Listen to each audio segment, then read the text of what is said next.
Welcome to Q&A Wednesday. Today our question comes from Mary. My mother-in-law's name is Mary. Okay, so here's what Mary says. I have a gift that I'm afraid has now turned into a curse. Oh my goodness, Mary. Okay, let's see what she says. I need some help. I've been working at my current management company for over 7 years now, and I've gotten the title of the turnaround queen. I love that. It says, not to sing my own praises, but I've successfully turned around the last 4 communities that I have managed. Here's where it gets tricky. All right, this is getting juicy. Mary says, about 6 months ago, I was transferred to help a distressed property.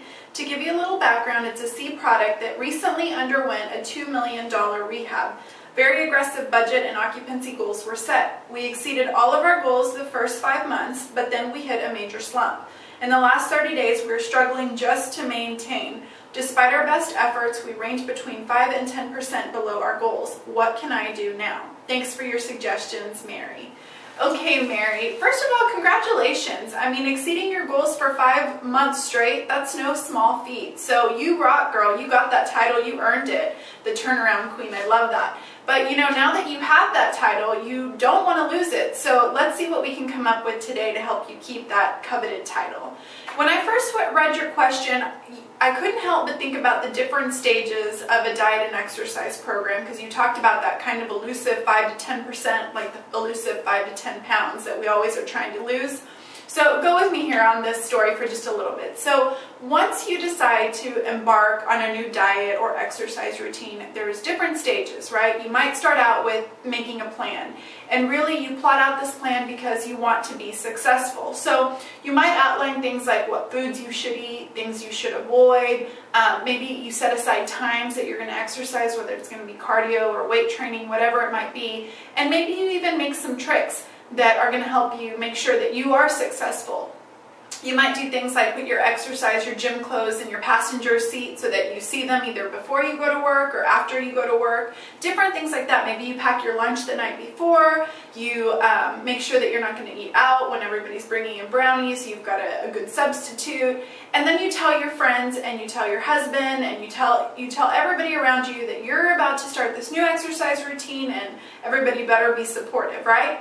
So what happens next? Well, typically at the very beginning, once you set your mind to start on this, you do really good. You're very diligent about following your plan. You stick to all the do's and don'ts, so you really follow all your rules. A few weeks passes, maybe the first week passes, and you go to step on the scale, and you have not cheated, not even a little bit, nothing. You've been on the straight and narrow, right? So when you do, you weigh yourself, you see that you've lost a couple of pounds, and you're so ecstatic because it's even more than you thought you'd lose. You weren't really expecting to lose much just in the first week. So you continue on your diet and exercise plan. But what happens after a month or a few months pass?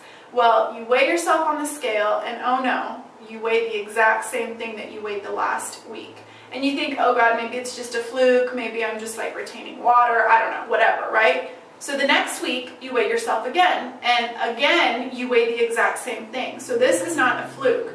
Now you have hit that dreaded plateau. So you're so frustrated because you're only 5 pounds away from meeting your goal. So what do you do now? What's going on? Now what do you do? Well, with any diet and exercise plan, the experts are going to tell you to do a few things when you hit this situation, when you encounter this. The very first thing is they're going to say, go back to the basics. Are you doing the basics right? Are you eating a clean diet? Are you exercising like you said you were? How many shortcuts are you really taking now? Did it go from 1 cheat day to 2 cheat days or 3 cheat days? What's really going on? So check your basics. Now the second thing they're going to tell you is to vary your routine, because your body is really smart. So after a while, your body gets accustomed to these exercises and it no longer responds the way it did at the beginning. So it's time to switch it up. Now the third thing they're going to tell you is to set goals that are backed by social accountability. Tell your friends, tell your family, your acquaintances, tell your goals. Be detailed, be specific, set deadlines. By doing that, you're building a network, and you're also making it harder for yourself to fail because you've got all these other people that you've already told your goals. Okay, so now let's bring it back to multifamily housing. How does it relate to you, Mary? Because we're not really talking about diet and exercise, right? Well, the same basics apply, the same 3 tips. Number 1, go back to the basics. Are you still doing the basics with the same zeal that you had 5 months ago? And I made a little list that you can look at below, some questions to ask yourself regarding outreach marketing, resident retention, all those kind of things. So number 1, hit the basics and do them right. Number 2 is vary your routine. Now, you've exercised your marketing muscle for the last 5 months, no doubt, right? Or else you wouldn't be getting the results. But now it's time to vary your strategy. Maybe your staff, maybe your competitors, or just the community in general has gotten accustomed to what it is that you've been doing for 5 months, and now they're no longer responding. So just like an exercise routine, it's time to vary up what you're doing with your marketing. Now, the third thing is set occupancy and retention goals, also backed by social accountability. Tell your supervisor, tell your staff, tell everyone where you want to be in a week, in a month, in a quarter. Create definite and measurable goals. Do not let yourself fail, because now you've got this network of people that you verbally said your goals out loud to. It kind of makes it a little bit harder for you to fail at this point. So I have serious confidence in you, Mary. You know, by doing these 3 things, you can move past the plateau, you can reach that elusive 5% that you need to meet your goals, and you've earned that title of Turnaround Queen. So I know you're going to keep it. Thank you so much for your great question. And guys, there's always great ideas sprouting here, so stay with us, stay connected, check back, and we love all the input, so please keep sending your questions. Thanks.